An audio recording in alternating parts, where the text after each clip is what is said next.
پیش از این کدام وقتی براتان قصه حضرت ابراهیم و پرنده ها را کده بودم یا نه؟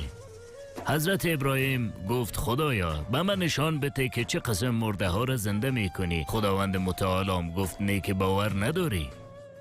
حضرت ابراهیم هم گفت که به چشمای خود ببینم که قلبم کاملا مطمئن شود. به همی خاطر خداوند بزرگ برش گفت که 4 تا پرنده را بگیره و همراه خود اونا را عادت بده. پیر ما حضرت مولانا هم گفته که این 4 پرنده قاز، طاووس، خروس و زاغ بوده.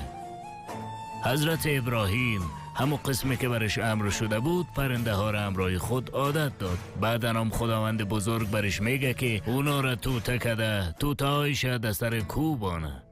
نظر به نقلی که ابن اسحاق کده به خاطر که بیشتر از این حیرت آور باشه